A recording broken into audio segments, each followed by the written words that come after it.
You sold Shadow. My voice cracked as I stared at my mother standing in our empty stable. The fresh hay I'd brought back from the feed store fell from my arms, scattering across the concrete floor. Katie needs a car for college, my mother replied dismissively, checking her manicured nails. That horse was eating up all our savings and boarding fees and competition costs. It's time you grew up, Alexandra. I'm Alexandra Bennett, and at 17, I just lost my best friend, my horse Shadow, a black Arabian I'd trained since he was a difficult 3-year-old colt that nobody wanted. But he's mine. I paid for half of him with my summer job money. I protested, my hands shaking. We have competitions coming up. Where is he? Who did you sell him to? The Hendersons. They have that big ranch outside of town. My mother waved her hand dismissively. They paid cash, and Katie gets her new car. Everyone wins. Everyone except me, I whispered, but she was already walking away, her heels clicking on the stable floor. You'll get over it, she called over her shoulder. Katie needs this car for her future. That horse was just a hobby. Just a hobby. 4 years of early mornings, mucking stalls, training sessions, and competitions reduced to just a hobby. While my perfect sister Katie got everything handed to her on a silver platter, I ran to my room, slamming the door behind me. The walls were covered in ribbons and photos, Shadow and me clearing jumps, performing dressage patterns, standing proudly in winner's circles. We qualified for the state championships next month. All that work, all those dreams, gone because Katie needed a car. My phone buzzed. It was Jake, my trainer, probably wondering why we hadn't shown up for our afternoon session. Alex, where are you guys? Shadow's stall is empty.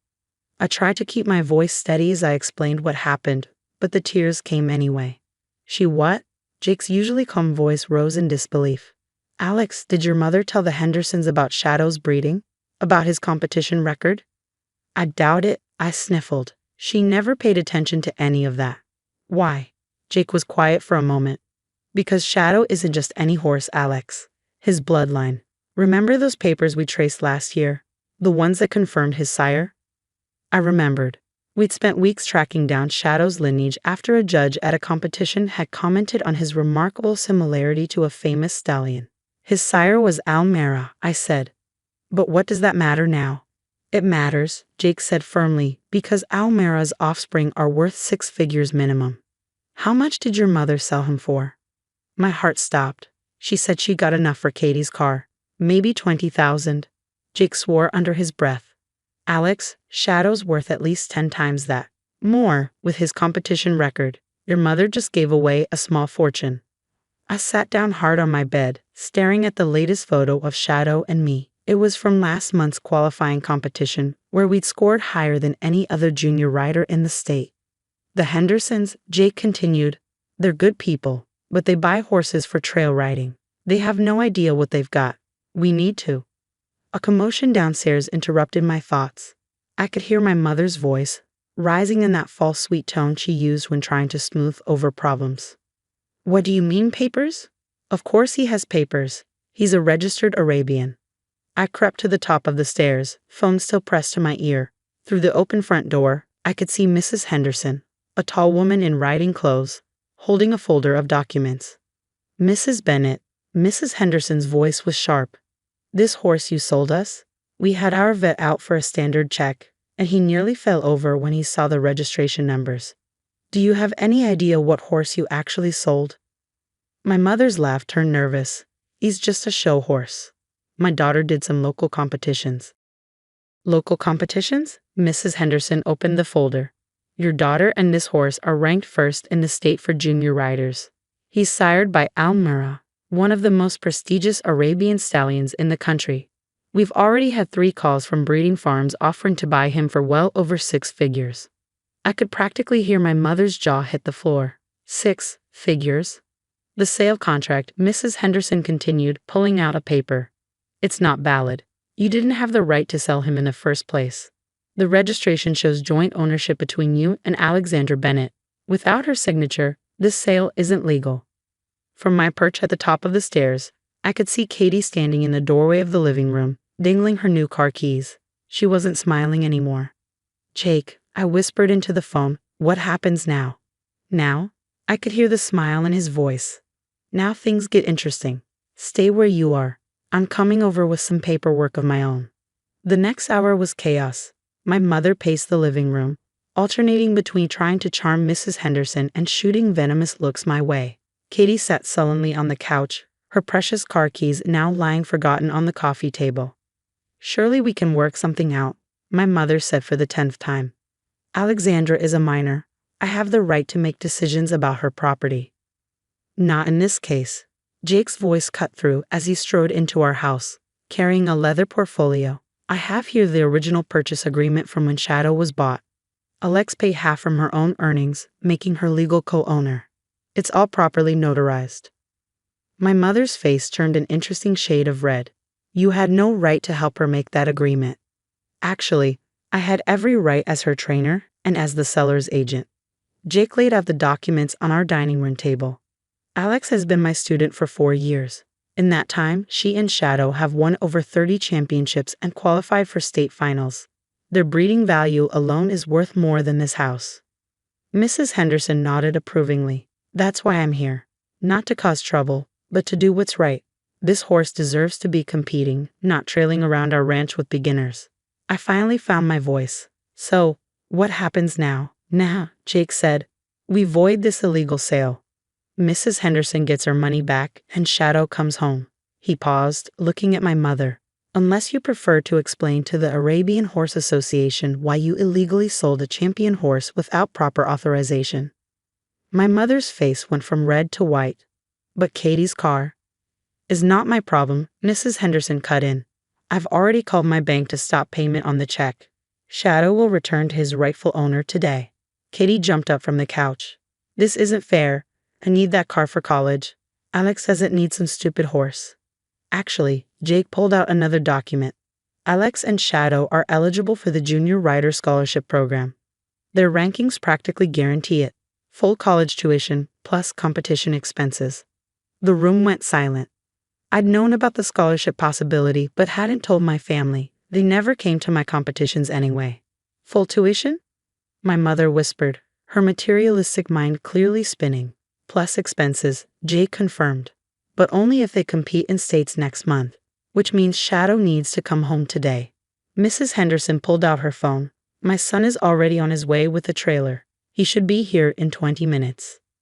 My mother collapsed into a chair, her perfect world crumbling. All these years, she dismissed my riding as an expensive hobby, favoring Katie's cheerleading and social activities. Now she was realizing just how wrong she'd been. But I already told everyone about my new car, Katie whined. I posted it on Instagram.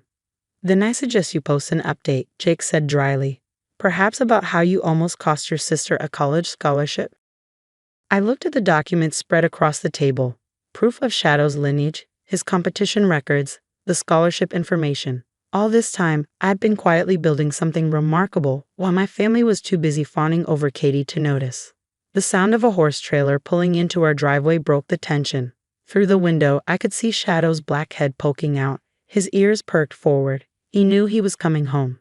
Alexandra, my mother started, her tone switching to the sweet voice she used when she wanted something. Darling, perhaps we could discuss this. Surely there's a way to benefit the whole family. No, I said firmly, surprising myself. Shadow is mine. My work, my training, my future. You can figure out Katie's car situation without stealing from me. Mrs. Henderson smiled approvingly. The horse world could use more young riders like you, Alexandra. Strong, dedicated, and principled. Jake gathered the documents, keeping the originals safely in his portfolio. I'll help you get Shadow settled back in. And tomorrow, we start preparing for states. You've got a scholarship to win. As we walked out to the trailer, I could hear my mother and Katie arguing inside the house. For once, I didn't care.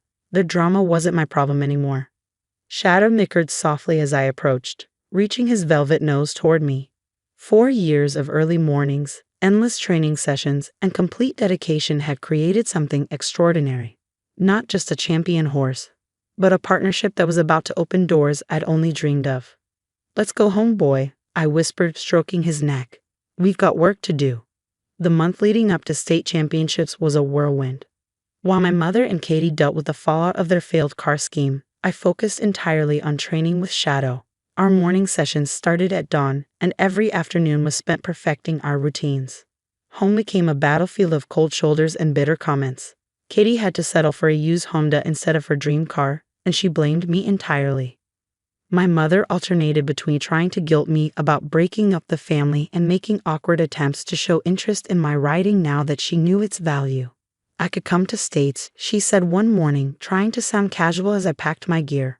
Support you and, what's the routine again? Advanced dressage and show jumping, I replied, not looking up.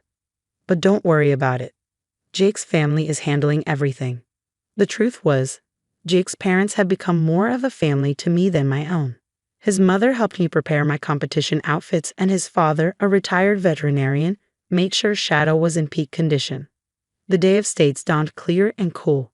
Shadow loaded easily into Jake's trailer, his coat gleaming black in the early morning light. As we pulled out of the driveway, I saw my mother watching from the window, but I didn't wave. The competition grounds were buzzing with activity. Riders from across the state led magnificent horses between practice rings and stabling areas. In the past, I'd felt intimidated by the wealthy competitors with their expensive tack and professional grooms. Now, walking Shadow toward our assigned stall, I held my head high. We earned our place here. Alexandra Bennett, a woman in a blazer, approached us, holding a clipboard. I'm Margaret Wells from the Scholarship Committee. We're very interested in your performance today. Jake stepped forward, handling the conversation smoothly while I focused on settling Shadow in. But I caught phrases that made my heart race. Exceptional qualifying scores, breeding potential, full academic scholarship. As I prepared for our first event, I saw a familiar car pull into the parking area. My mother and Katie stepped out, looking completely out of place in their designer clothes. They hovered uncertainly at the edge of the warm-up ring, watching as Shadow and I moved through our pre-competition exercises. Don't let them distract you, Jake said quietly, adjusting my saddle one last time. Remember what we've worked for. Our dressage test was first. As we entered the arena, everything else fell away. The crowd, the judges, my family's drama. It was just Shadow and me, moving as one through the intricate patterns we practiced countless times. His hooves seemed to float above the ground, each transition smooth as silk. When we finished, the applause was thunderous. I caught a glimpse of the judges' faces. They were smiling, actually smiling. Even my mother looked impressed, though she probably didn't understand what she just witnessed. The show jumping course was next.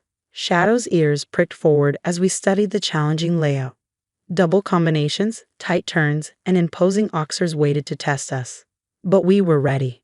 As we cleared the final jump, the crowd erupted. We'd gone clear with one of the fastest times of the day.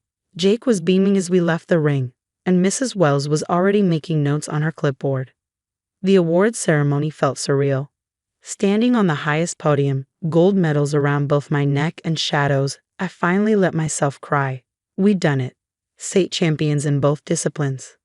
But the real prize came after. Mrs. Wells presented me with an envelope containing a full scholarship to any university of my choice, plus funding for continued training and competition with Shadow. Your sister might have gotten a car, Jake whispered, but you've got wings now. My mother pushed through the crowd, Katie trailing behind her. Alexandra, darling, this is wonderful. I always knew you had potential. Perhaps now we could discuss sharing some of the competition earnings. Actually, I cut her off. All competition earnings go into Shadow's care and my education fund. It's part of the scholarship contract. I patted Shadow's neck. Isn't it amazing what a stupid hobby can become when someone believes in it? The look on their faces was priceless. 4 years of dismissing my passion, of favoring Katie's every whim, and now they were seeing the results of their choices. That evening, as I brushed Shadow in his stall, surrounded by our ribbons and medals, I felt nothing but peace. Tomorrow, I would start looking at universities, planning my future in equestrian sports. My mother and sister would have to figure out their own paths. We did it, boy, I whispered to Shadow, who nickered softly in response. We showed them all what we're worth. Sometimes the best revenge isn't getting even. It's soaring so high that those who doubted you become nothing but tiny specks below. Shadow and I had found our wings, and we were never coming down.